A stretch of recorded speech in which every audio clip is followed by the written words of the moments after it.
ఉతికేసానక్క, మర్చిపెట్టి cupboard లో కూడా పెట్టాను. అయితే ఇప్పుడు అన్ని పనులు అయిపోయాయన్నమాట. నువ్వు ఇప్పుడు ఖాళీయేగా, దా వచ్చి నా కాళ్ళు పట్టు. అమ్మో అమ్మో అమ్మో, నా కూతురు రాసిన పనులు పెడుతున్నారుగా. ఏమైందమ్మా? ఏం లేదు అత్తయ్య, శ్రీలక్ష్మికి పని ఎలా చేయాలో నేర్పుతున్నాను. నువ్వే అవుతావే నా కూతురు పని నేర్పడానికి? పని నేర్పితే తప్పేముందమ్మా?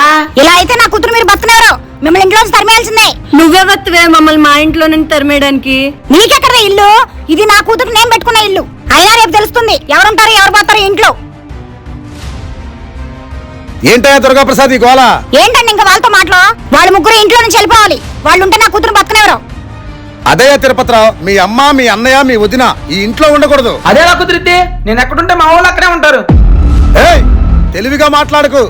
నీకు నా కూతురు కావాలో వీళ్ళు కావాలో తెలుసుకో. అది కాదు మామయ్య. ఆగ్రా తమ్ముడు.